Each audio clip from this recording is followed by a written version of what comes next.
Good morning, world history. Today is Thursday, September 24th. So today we'll be finishing up that assignment that we did during live instruction yesterday, the chart of the quotes from documents A through D on whether or not Athens was actually democratic, and your response as well. If you are in period 2, you have a different assignment. And please fast forward this video to your part if you have not already finished your response. So here is what we will do today, starting with the warm-up. So your warm-up, as always, is attached on the Google Classroom announcement along with this video. For today, I would like you to review the 16 terms on your ancient Greece memorize. And don't forget that memorize is due today, and you need to complete that course. So you should see 16 out of 16 words in long-term memory.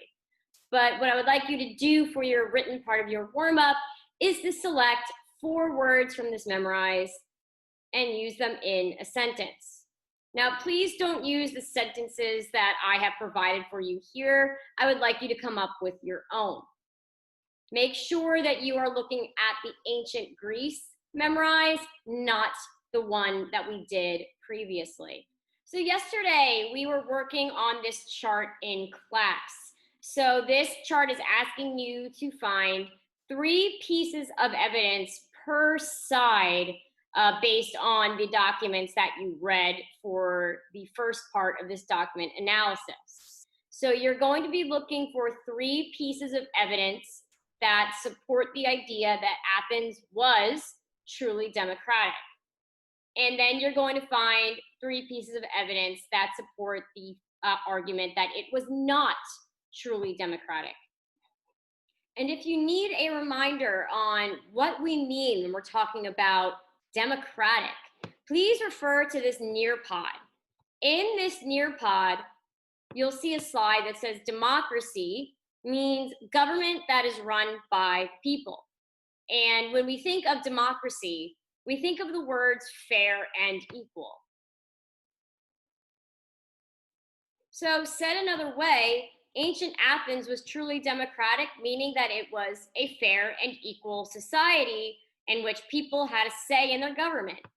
And then on the other side, ancient Athens was not truly democratic. It was not a fair and equal society, and people didn't have a say.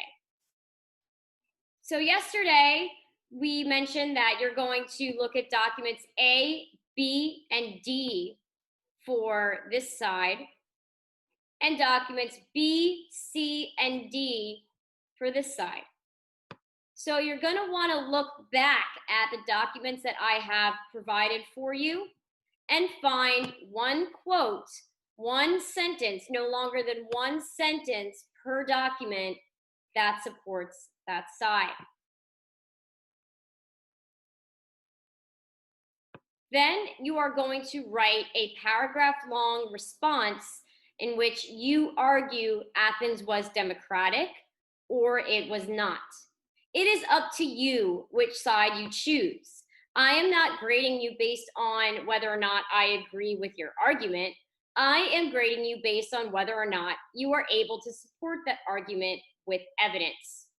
So the directions say to use the race method. Now you're probably wondering what that is. In the Nearpod, there's also a slide that covers what the race method is. So race stands for restate, argue, cite, explain, or expand. So here's an example.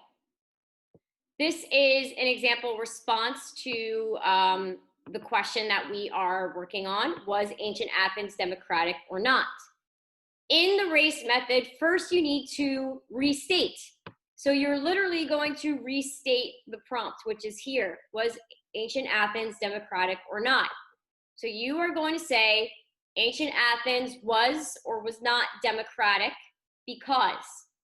There's your restate portion. Then you are going to argue. So when you argue, You don't want to give away your evidence from your articles right away. Looking at all of the documents, what do they all have in common? So if I were to argue the side that ancient Athens was not democratic, documents B, C, and D all tell me that most people could not vote. So that's my argument. Restate, ancient Athens was not democratic because, argument, most people could not vote. Then you are going to cite. When you cite, you are going to actually name the document that you got the information from. So here we have, according to document C, there's our cite part. And then explain or expand. What did document C say? Only 12% of the population was allowed to vote. Now remember, for this assignment, I am requiring you to cite at least 3 different sources. Now remember, for this assignment, I am requiring that you cite from at least 3 different sources. And the sources are all already in your chart. So you're going to do that cite part of the race method 3 times. Don't just give me evidence from 1 document. I want them from 3 documents. If you are in period 2, you have already completed this assignment and you are moving on to something else. Today, I would like you to read this article from Newsella on Greek democracy, which is linked right here. After you read that article, you are going to complete this Google Doc.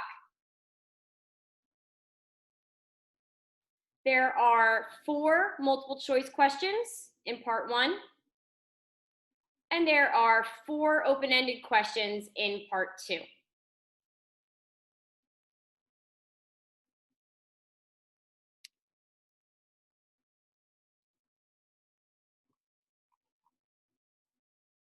For part 1, when you are selecting the answer that you are going to go with, you can highlight it and bold it, or you can use the highlight function. Don't forget, everyone, your ancient Greece memorize is due by 11:59 p.m. this evening. So when you are done with this course, you should see this bar completely full and say 16 out of 16 words in long-term memory. So that is it for today, World History. Please reach out to me if you have any questions or need assistance. I am available for most of the day. I will be doing conferences with my AP Psych students in the afternoon, but I am always available through email and Remind. Starting at 2 p.m., I am available to hop on Google Meet with you all if you need some one-on-one help. Have a wonderful day, and I will see you on Monday.